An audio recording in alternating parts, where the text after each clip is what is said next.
Oh, I don't want to do this. Okay, we're live. We're back. This is gonna be tough. This is gonna be tough. I don't know if next week is gonna be even tougher. Thanks, Ozzy, for joining me in this. What's gonna be basically a very cheap therapy session to talk about the game that's gonna kick off in a few hours, of course. Which I think most Milan fans would really hope that can get cancelled. I don't know, maybe some last minute hailing in Milan or something, as well as the absolutely cursed game that we saw last week.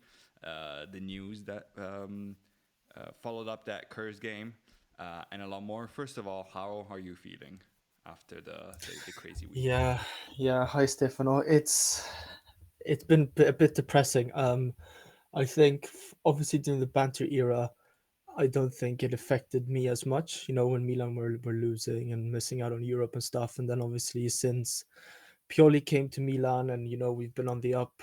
I've noticed my moods change very rapidly, and it's all connected to Milan. So it's been a tough few days. Yeah, that's why I'm wearing black. It's a dark day, probably for Pioli's and Milan's funerals. But let's try to stay a bit positive. Yeah, all black kit to mourn. I guess let's start in chronological order before we just talk about how worried we are about tonight. Last Yeah, week, we show up at the Olimpico. Pioli's big move to right the wrongs of the first leg was to insert Musa in the lineup. No Chuk, no Okafor, just Musa in the lineup. Keep Ruben Loftus-Cheek, and just have basically Musa chase Spinazzola. His big counter move when you go and need to score was to just try to contain Spinazzola for some reason. Like Roma was going to have the ball and attack. yeah, He paired him with Benacer, took out one more midfielder, one more ball playing midfielder in Reinders. And immediately it was clear that we were going to lose, and it was clear how we were going to lose. Um, yeah, Roma pretty much right away, like we always do when Pioli sets up games terribly, made sure we conceded within the first 12 minutes. That was Mancini again.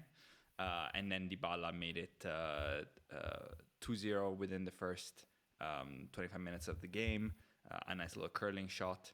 And from then on, the game was pretty much over.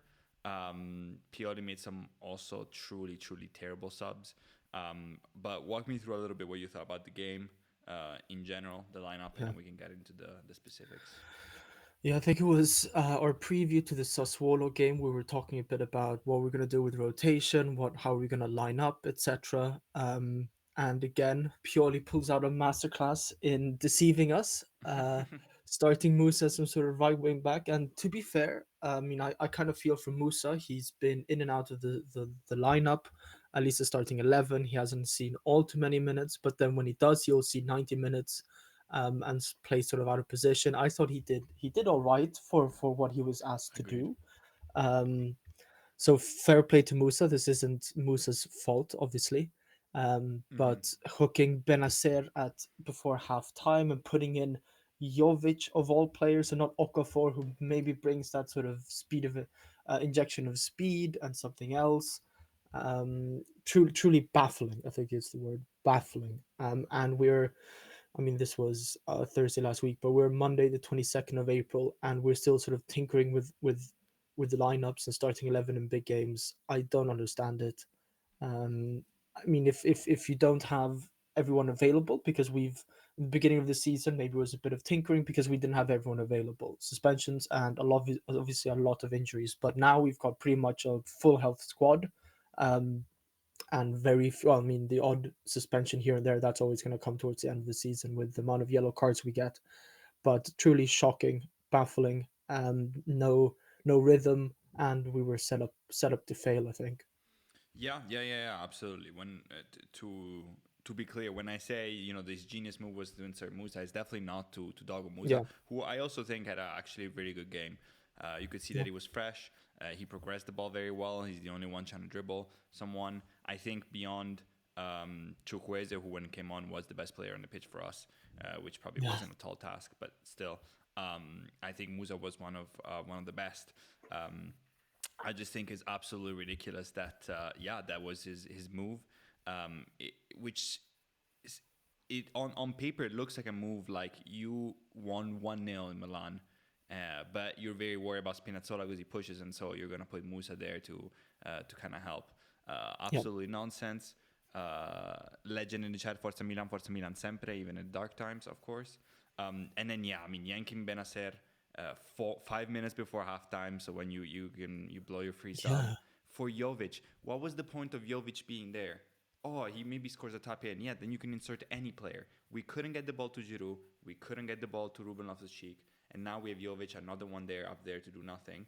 And Yeah. you take away another ball playing midfielder. So what happened is what anybody would have guessed happened is that we had their box filled with players that were all marked, and we were passing around in the back because nobody could get the ball past the halfway line. And Roma, who by the way got a man sent off in the 31st minute at a higher Yeah. expected goals Forgot about from that. that moment on than we did. They were closer to scoring the third goal than we ever were to score the first, which we got in the last 5 minutes off Gabbia off a cross that at which point the game meant absolutely nothing. Yeah. Truly, It was a truly good goal. ridiculous. Truly, truly I mean, it was a good ridiculous. header. But I yeah. don't know how Samu Chukwueze didn't start. I mean, we talked about this in the podcast before the game. I said that I would be extremely shocked, given his form and given that we need a goal, that he wouldn't start. Um, and he proved that he came on and he was the only one that was trying to do anything, and the only one who was getting things done. I'm shocked to see that he might not start the derby. We'll get that in just a second. Um, Yeah. truly one of the worst performances that I've seen. I hated how we hit the crossbar and we got unlucky, and Pioli seemed very upset by that. Like, oh yeah, we just needed to get that one chance to right the ship, and then maybe we could. Like, we were supposed to be dominating in this game, and he's hanging on to this stuff. It was truly shocking. A quick shout out to Rafael, love you guys from Ethiopia. That is wild. I hope the Milan club in Ethiopia is popping for tonight, because I don't think even San Siro will be. Apparently, it's filled with more than half Inter fans. Um, any positives that you got from the Roma game? Uh, no, not really. I mean, it was one of those typical lackluster, headless chicken Milan games. I guess Musa playing quite well. I thought was positive. Um, he was a bit of an investment that we were, I guess, a bit unsure of. I don't watch a lot of La Liga, so I wasn't exactly sure what to expect from him. He's 21 years old. He's played quite a lot of senior football. I think he has like over 95 league appearances for Valencia, and then obviously this season's been sort of here and there. But I think looks quite bright for the future. We are investing in a young squad, so yeah, that's the only positive really. Um, I guess the only positive also was that Theo Hernandez's red card was overturned, but I mean that means nothing. Yeah. Um, yeah, Gabia's headed goal that was positive, but then that cancels out by trying to body Lukaku off the ball with both hands, which I think would have been a foul. But he still doesn't manage to do that and falls over for the goal. But yeah, Do you think so that's no, his fault? Because I thought I saw a lot of opinion. I mean, you know where I stand. I sound like a broken record. yeah, I'll let you speak in a second. But to me, it's like, yeah, like he got bodied by Lukaku.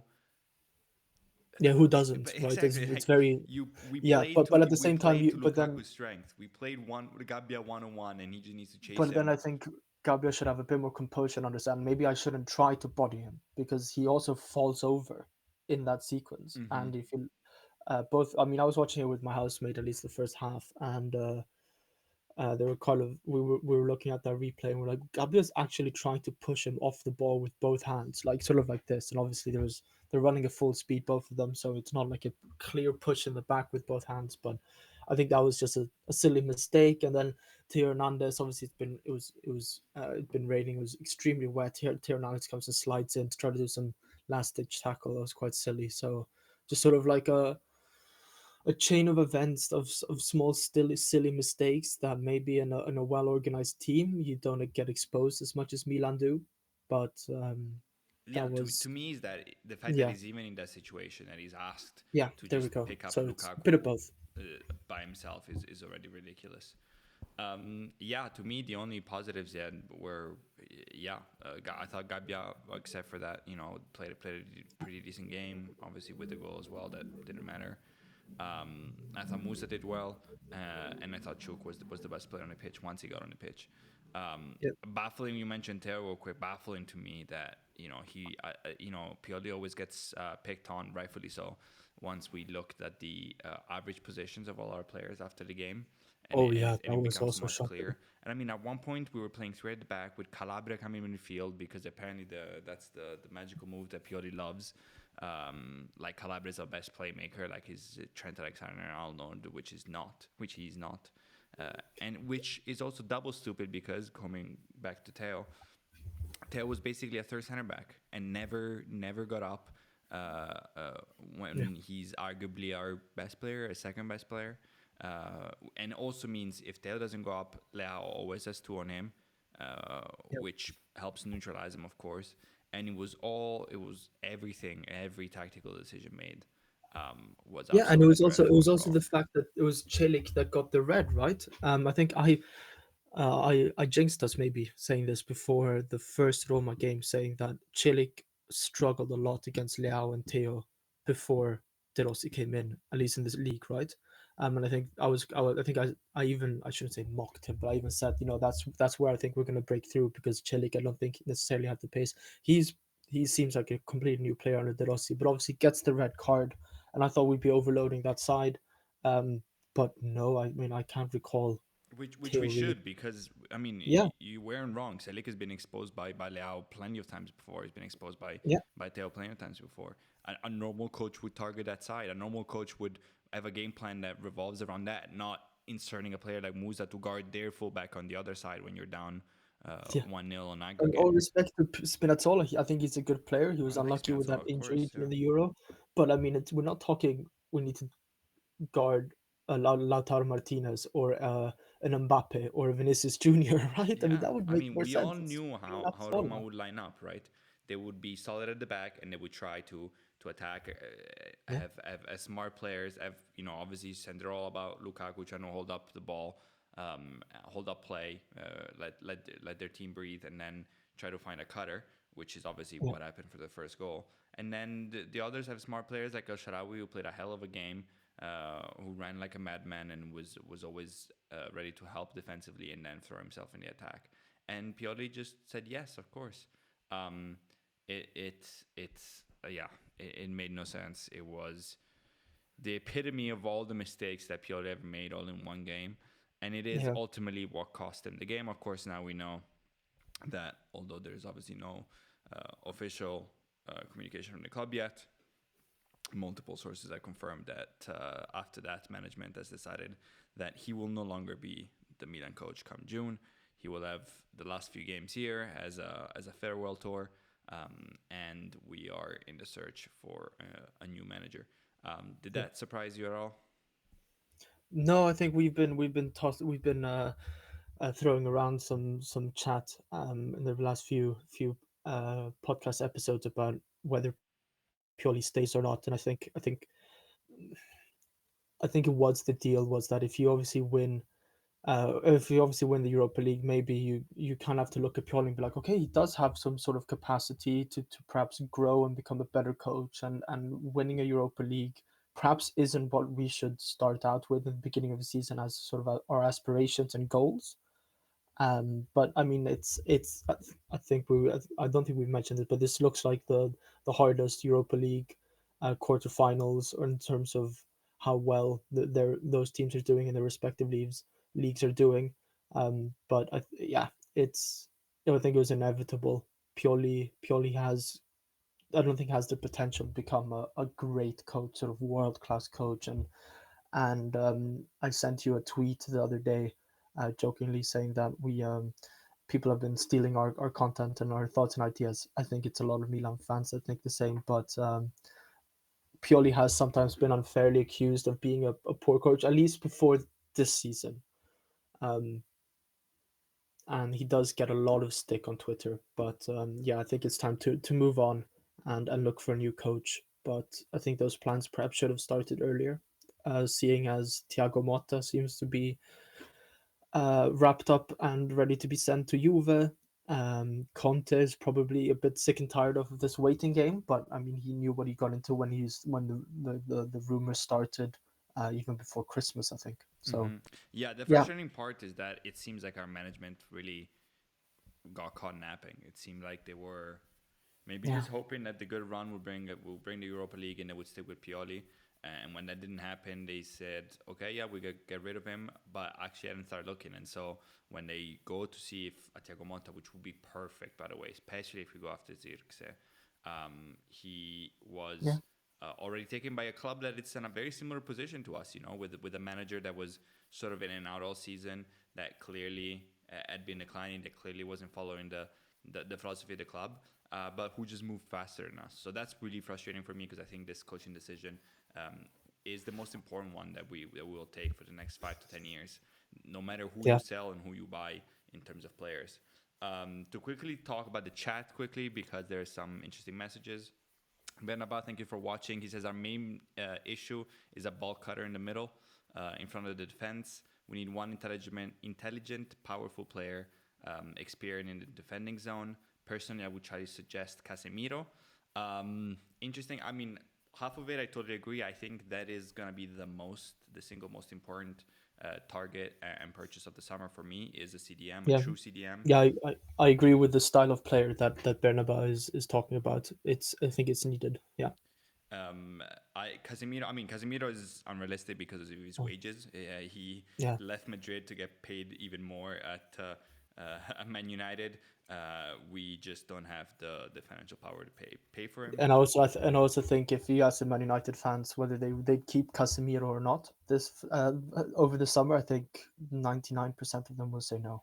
I think he sort of lost his legs, and he is a bit older. How old is he? What, 31? I'm not saying that's old, but I think we need uh, someone financially a bit more realistic for what we have for the summer. It seems like you agree with Rafael, who says Casemiro is old and can't run. Yeah. Yeah. Um, Well, yeah. Yeah, I mean, I sort of kind of agree. I do think that midfielders get very fairly rated. I think Casemiro could be a key piece in a very good team right now. I think it's impossible to shine in the Man United midfielder right now. I think Yeah. midfielders, because it's such a difficult position, get get really a bad rap. Now, I'm not saying Casemiro is Rodri. I'm not saying is at his peak of his career. He's probably a little bit past it. I don't think he's a wash player. I think you put him in a Man City or in a working team, and he can probably do very well. I think we Yeah. see we see it all the time. I mean, obviously Pirlo kind of happened with us, where you know in the wrong situation they just look like wow they have no clue what they're doing, and defensively they're getting washed. But in a well-oiled system they could work. But yeah, I agree that Casemiro isn't really our what we're going for in terms of project. Of course, of age is clearly not what management is looking for, and also in terms of money, we just don't have the money to pay his wages, even if he came for free. I don't know what his contract Yeah. situation is He like. probably earns five times as much as Leao does. Yes, and clearly we can't afford that. And I think that the line that we've had with wages right now, where we make sure not to overpay, is really paying off. Literally in terms of our finances compared to a team like Inter, which I don't even know how is allowed to operate.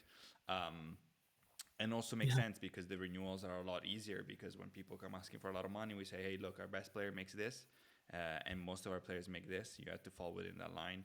Once you start dishing out triple that amount of money for an older player, it becomes really tough to negotiate.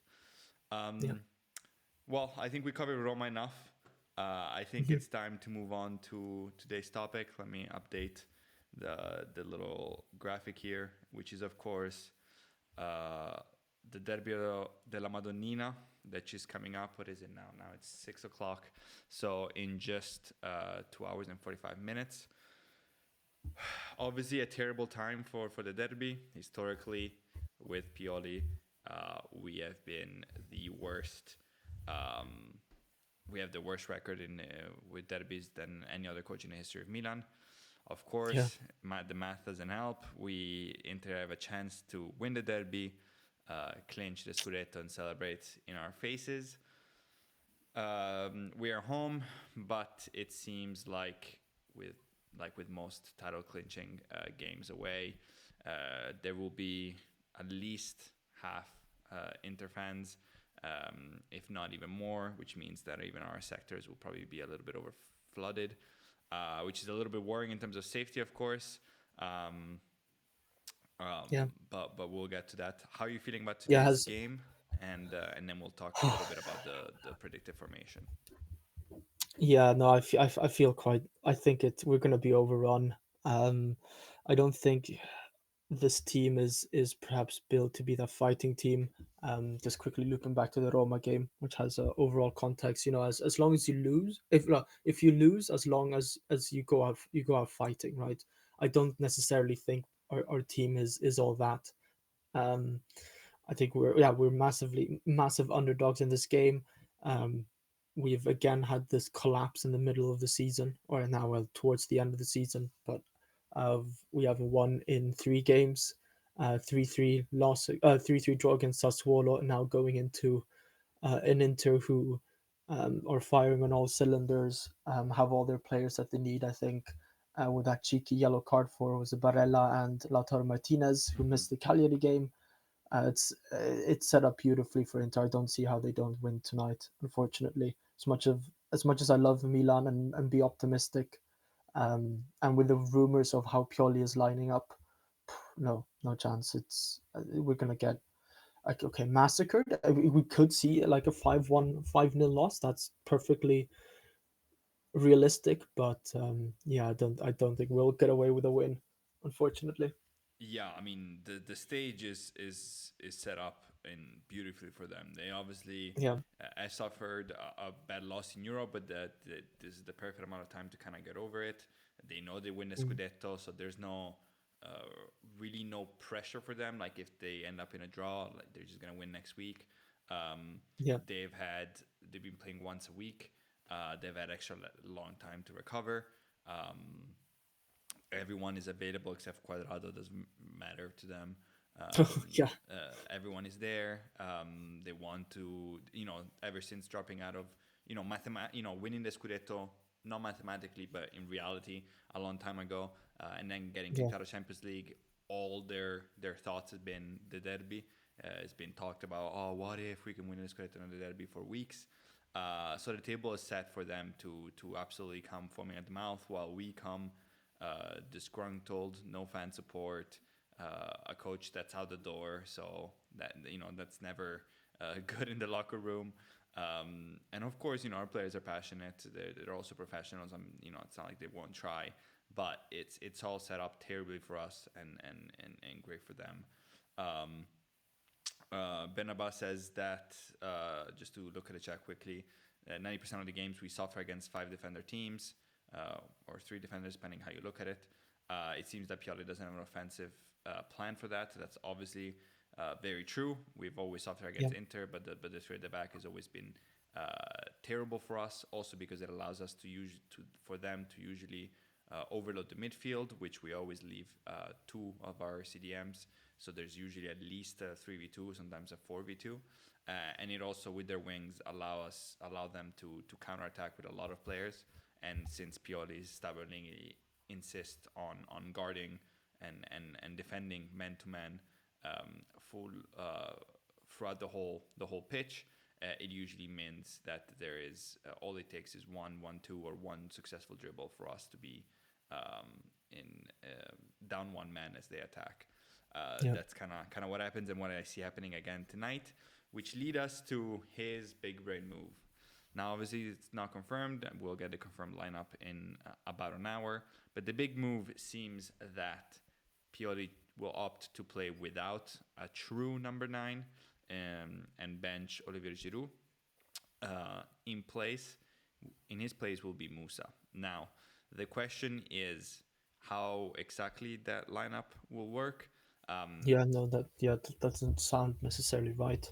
Yeah, and also what kind of shape, right? There's a lot of discussion about it being still kind of a 4-2-3-1 with sort of Leao up front, Musa on the right, Pulisic on the left, and then Loftus-Cheek, Adli, and Reinders in the same positions as always, or something that Piolic tried before against Inter and against three at the back teams, which is kind of more of a five at the back, meaning Calabria will come down and play more of a center back. Musa, which Pioli loves to use as a wing back, which Musa sometimes had to play in Spain, but it's clearly, so clearly not his role. It's not where he shines. He's not a particularly good defender just because he's big and can throw a body around and runs a lot. Doesn't mean that he's a disciplined defender, which he's not. So maybe him as a fullback, and then sort of a mobile front two of Leao and Pulisic. I don't know which is worse. I hate both of them. I don't know how Chukwueze isn't getting playtime in a game that doesn't matter, where we're destined to lose, Yeah, and he's what is in Chukwueze form. doing? Is he chatting back to Pioli? I don't know. Something must be going on. Yeah, early on I could see, look, Pulisic playing super well, Chukwueze coming in and impressing. Yeah, that What was more fair does he enough. do? In the last few games, he's been our best player all the time. He's the only one dribbling past anyone. Even if your plan is, look, we're actually gonna drop back a little bit, we're gonna defend a little more, and we're gonna, going forward, we're gonna try to counter. Then he's it. That's exactly what you want. It's absolute madness. I'm not looking forward to this game at all. Do you think it will be more of a three at the back, five at the back, or the same Yeah, shape with just Moose up top on the right? God knows. I going by what sort of Pioli's views on how the Roma game went, maybe it'll be something similar to that, because he didn't seem to. I think you mentioned earlier that he was focusing a lot on that crossbar goal, crossbar shot that we had and stuff like that. I struggle to see Pioli look himself in the mirror and be like, you know what, no, this didn't work. Let's try something else. So maybe I think he's going to try the same stuff, considering Musa of all players is playing again. And like I said, didn't think he played a bad game last week, but yeah. Yeah, uh, it's bad. Also because I just know that he's still gonna defend the same way that he always has. I don't think that's gonna change. He's gonna go down with the same thing. So we're gonna see, uh, Tomori try to follow Turam the whole pitch. We're gonna see Gabbia try to follow Lautaro the whole pitch. It's just not gonna be good. Um, yeah, I mean Musa Yeah, against what's Milan. the over? What's the over and under of us being beaten with a simple 1-2 that is probably football's longest ever living tactic, which is a simple 1-2. How many times are we going to get beaten by that Yeah, today? I mean, if I had to bet, I know how this game ends 10. in terms of, yeah, getting, you know, we're gonna press. They're gonna, pretend like they're falling back. Çalhanoğlu is gonna pull all the way in the midfield, and Ruben Loftus-Cheek is gonna follow him to make sure that he doesn't get the ball when he's not looking for the ball. Sommer will go long. Lautaro heads it off to whoever is cutting. It could be Thuram or it could be any of the midfielders. We can make Mkhitaryan Yeah. look like he's 23 again, like we always do, and they're gonna go score. And then we're of course we're gonna concede off the corner because we always do. Could Me- be anyone. Bastoni probably because he's the most uh, dirty, annoying little rat. So he's probably gonna score, knowing our luck, so they can celebrate in our face. Maybe that racist of Acerbi will also get in. I mean, DiMarco 30-meter screamer. yes, and of course then Fratesi will come off the bench once the game is already over. And now we put in Jovic for another midfielder, and so we're way forward. And Okafor was play 4 minutes. yeah, and Fratesi will score in our faces again and pretend like he's a footballer that plays any meaningful football. Um, and it's just gonna be upsetting. For all the viewers that are watching Ben Abanda chat, everyone, I would strongly consider just turning off the phone, watch the game because we're Milan fans. In enjoy your pain, we're always gonna watch, but turn off the game as soon as it ends. It's late anyway. Shut the TV off, go to bed, and just stay Yeah, off I the don't think I'll be internet. going on Twitter. Twitter will be a cesspool Yes, of inter accounts that have finally come back after 2 years of being nowhere. Um, yes. Um, so it will get pretty bad. Inter fans are just truly little brother syndrome and Napoleon syndrome. So they won't be happy that they won a little scudetto when no one was there to challenge them. They're gonna come and talk about their second star, which shouldn't be a second star because they won. Their after this will be 19. They won on the pitch. Um, yeah, and so also the it's it's COVID one, the it's not COVID one. even it's not even a second star, but they're gonna come and look at us and talk to us. But just know I would still, right now, much rather be a Milan fan than an Inter fan. I Yeah, stand by that. I stand by their history, by our history. They are a joke internationally and will remain a joke after today, even if they lift this little yeah. scudetto. And how they're still operating as a club with all the debt. I think was it this past weekend. I think the Inter owner is allowed to keep Inter until 2027. I think it was Morata's contract is up 2027. Yes, yes. Simone Inzaghi is looking to extend his contract until 2027. It looks like 2027 is a big year for Inter. I think Yeah, I mean, as long as they keep FFP Marotta and FFP they can might. get the great calls they've been getting all this year, they'll be fine. Yeah, yeah, that's true. That's also true. But I think it's a I shouldn't say make or break for Inter. I can't say I know their finances and their situation all too well, but it seems like they're on very thin ice when it comes to finances. But they'll find a way somehow. There'll be a loophole. Milan were made an example. I think that was more UEFA perhaps than Hmm. the Italian league. Um, Yeah, yeah, I'm no, sure I that. agree. Inter fans are rats. Even my dad, I love my dad, but when it comes to him being an Inter fan, he is a rat. Um, Yeah, and I'm I can't sure wait that. for the season to be over. Have a chill summer and hopefully not see Pioli back in July. I mean, yeah, the Pioli one I'm feeling pretty confident. I'm just more worried Oh, about but also who, not Lopet guy, yeah, however you pronounce his name. who will be there because that will be pretty. Uh, it will be pretty tough to see who the next manager is. At least the names that are being thrown around right now are pretty depressing I, and I think at the same time though, whoever does come in, I think has quite a good squad to work with. I yeah, want I to think say that's why that. that decision is so important. I think you have great players, you have a lot of young players. It doesn't really matter, who you sell, who you buy. You have a management that's clearly going to invest on young players. We have a decent scouting system. We have a decent youth system. I think we've Yeah, shown that. I think this is why the manager decision is the one that's going to be literally the most important decision in the next 5 years, because you give this squad and this team into the hands of a capable manager that knows how to play football and actually tries to play football properly and adjust and develop yep, some talent. And I think you are set up for a very solid run where you're fighting and winning Scudettos every year, and where you're making Champions Leagues run every year and consistently passing group stage and fighting. You give the squad to a random guy who struggles the first 6 months, and gets after kicked off, and you start doing the whole managerial roulette and musical chairs, and people are coming and going, and the decline is very quick. So to me, it's a very clear kind of watershed moment.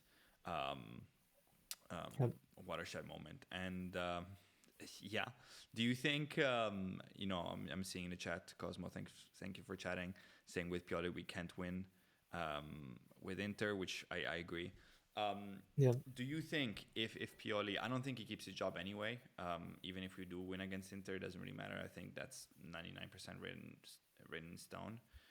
yeah. Um, do you think, in terms of fan reception and sentiment towards Pioli as the season will wind down, if we do win the derby, deny Inter the chance to celebrate in our faces, and then finish the season, finish second. Do you think there is gonna be at least a little bit of an actual farewell tour, and then some a little bit of a sweeter taste left in the Milan fan base, or do you think it's gonna be uh, kind of hatred and you know happy to see Ooh, you go no matter what? yeah. I think on social media we'll see a different story compared to what we'll see in stadiums. I think. And now I'm always say I haven't been to Milan game in a while. I don't live in Milan or even Italy, so I don't go. Um, but I think the sentiment will be slightly different online compared to what it might be in stadiums. Obviously, he did come out and said something about Milan fans. I was so fed up with the Roma lost that I didn't read too much into it, but he said something about that Milan fans haven't been around all that much this season. Is that accurate? No, Or he was getting set up a question saying, you know, by Pellegatti, um, who started the question saying, you know, now I'm gonna sound like a Pioli fan when I'm really a Milan fan. And to that, Pioli said, okay, there haven't been a lot of those. Not, I don't think he meant like physically in the stadium. Um, yeah, yeah, uh, he meant, yeah, I guess just like yeah, general support. And I mean, he got some heat from for a couple years now, so I can kind of see what he's saying. yeah, But yeah. yeah, No, so I think to answer your question, online be a different story. I don't think we should be as harsh on him. I think maybe we should have a uh, I mean, I don't understand who would we've gotten if we sacked Pioli in the middle of the season. I that's true. think Inter being as good as they have been this season, we're realistically never going to catch them, Hmm. and we would have to have fired Pioli in November. I don't think that would have been wise either. Maybe it would have been a different end to the Champions League run we had, but at the same time, let's say it would have been November, 2 months into the season. I can't say we would have won necessarily the last two games there in the Champions League. So I think football Twitter being football Twitter that it is nowadays, it'll be a lot of hate. I don't think it's necessarily warranted. We've said this multiple times on the podcast. Thank you so much, Pioli, for your service. He did. I think he grounded us as a club a bit. He seemed to have good relationships with the players. Um, Players like Teo and Leao have, after all, stayed, and I think obviously that was before Maldini left and we had new management. But I think Pioli has some sort of a factor that we have to Yeah, bear in help mind them to grow them too. staying, help them grow. Whilst they weren't his signings, they came before. He got signed there after the Atalanta game, but I think we as Milan fans should thank him. He won us a Scudetto that we should perhaps not have won with the quality of that squad that we have. My housemate, who's an avid football watcher, he is still shocked. He mentions it pretty much every time we watch Milan together. That I still can't believe that Milan won a Scudetto with that team. So Yeah, yeah. we should be thankful. Let the season run out and let Pioli move on. Let us move on. Let's not be salty, sort of hateful fans. I think he did a good enough job, but he's reached his full potential now. I don't see us growing with him, and I don't necessarily see Pioli growing as a manager. He'll always be that step to being a great manager. I think he's a good Hmm. manager, but sort of that great world class, legendary, I guess you could say. Um, Yeah, yeah, thank you for your service, Pioli. he definitely reached his peak. There's no doubt about that. I do think that now with the I would say likely loss that we're about to suffer tonight, there's gonna be quite a little bit of vitriol towards him, partly rightfully so, partly not. I do think overall, in the big scheme of things, there is some thank you to be had. There is Yeah, a lot that he did. There's I think he overperformed at least mine, but I think most people's initial expectations when again we got him after Gianpaolo, we were trying to go after Spalletti, and ended up with him. Um, he grew a lot of players. He brought stability. He obviously did win the Scudetto. I had a few good Champions League games and at least one obviously very good run to the semis. I think yeah, he's reached his cap. He's shown his uh, his his potential, which is this. I don't think there's much more in the tank unless he truly changes his perspective really on life almost. Um, and yeah, I do think there's a lot of people that were saying, like, oh, after last year, why would you change? Of course, you didn't do well in the league, but Napoli was uncatchable, and you got to the semifinals. He should stay. I'm very much of the opinion that you don't always have to change a coach or a manager just because uh, you know he's doing terribly, he's underachieving. I think there was some very clear signs last year that this was Pioli. That he's a good manager. He's probably gonna end up likely Napoli now. I would Yeah, guess. Um, but there were some decent signs that, hey, this is about it. You might get some a little bit better with some flashes and with some better players, but this is about it. And I think we were behind the ball to say, hey, okay, we need the next iteration. We need the next step. We're no longer a team that is just clawing and trying to hang on to I Champions think. League top four position. We need the next step, and we just didn't do it. And again, it's tough, right? If kind of the mentality of if it ain't broke, don't fix it. It's tough to say, hey, he goes, and then we bring someone else in, and there's a whole risk. But sometimes, if you're a very big club, that's the jump you got to do, and we just Yeah, didn't.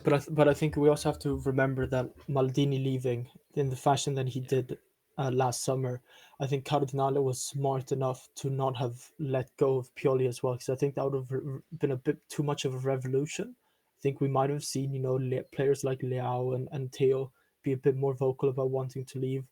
I think just because Cardinale probably looks at it as a business rather than football club. I mean, he is a billionaire after all. I think probably a very good businessman, but you can't just rip out sort of the heart of management and the coach over one yeah. summer. So I I mean, think this was probably part of his plan.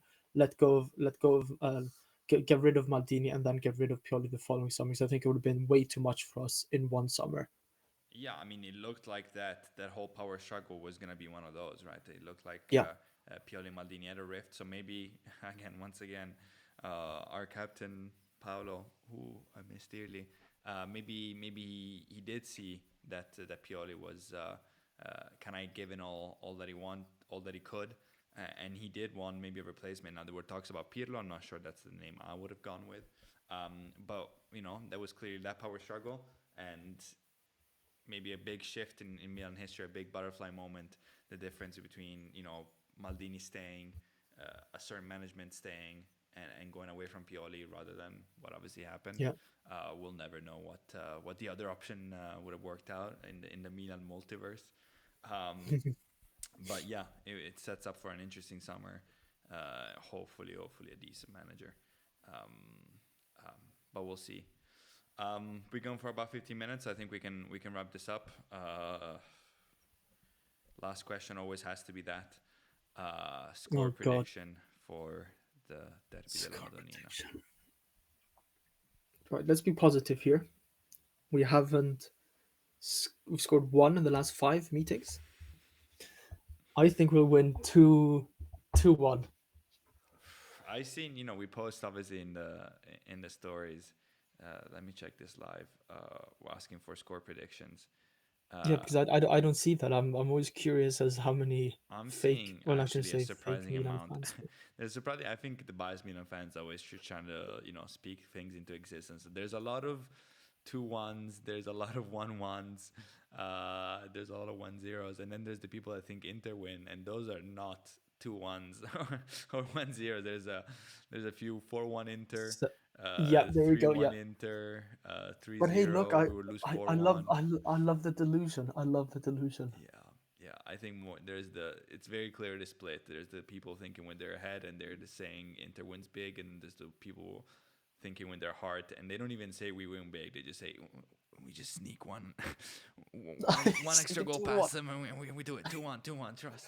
Yeah, well, Uh, double the amount of goals we've scored in the last five games in one game. That means more to Inter than Milan. Yes. yeah, yeah. It's So gonna be yeah, tough. 2-1. Um, I'm gonna go. Should we go goal scorers as well? Yeah, I mean why not? I don't think we're I'm gonna go Liao because I love my boy. I think it's time he scores again in the Derby della Madonnina. And who do we go for this time? Let's go Adli. Adli, oof, which is good that Yeah, he's playing with Reinders, by the way. Again, we need some midfielders who can actually pass yeah. the damn ball. Yeah, I would love to be positive, but I think it's 3-1 Inter. I think Oh God, Chalanoglu scores it's a the first penalty time. because they're obviously going to get a penalty because they're Oh, ridiculous that's gonna make me in the sick, game. Yeah. physically sick. Lautaro scores because he's foaming at the mouth. He hasn't scored in a long time. And off the corner, because I stick with my prediction and we concede off the corner because we always do because we can't apparently mark on corners. It will be Bastoni. And for us, Oh Leao God. bags one in late. That matters nothing.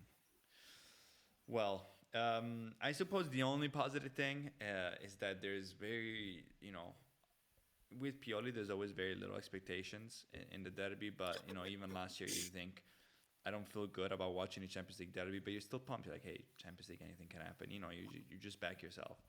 Yeah, There's I no, have zero of that feeling yeah, at zero whatsoever. backing ourselves this game. So you know, at least there's no hope. It's the hope that gets you, and there's very little hope.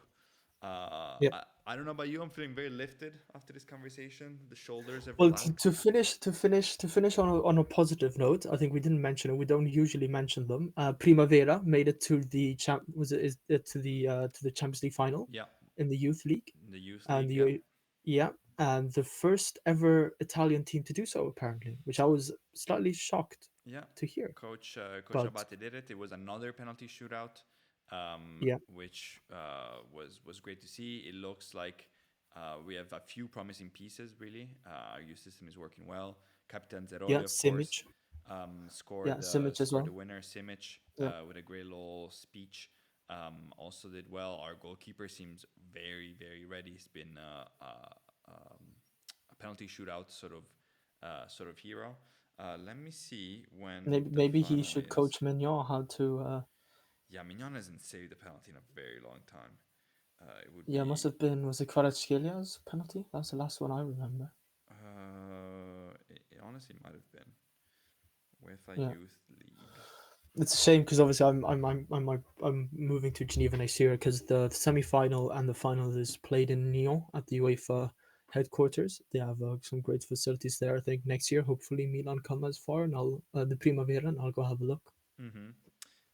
They are playing right now, by the way, against Olympiacos. It is still 0-0, 27 minutes in. Oh, I've Um, jinxed them, haven't I? so Oh no!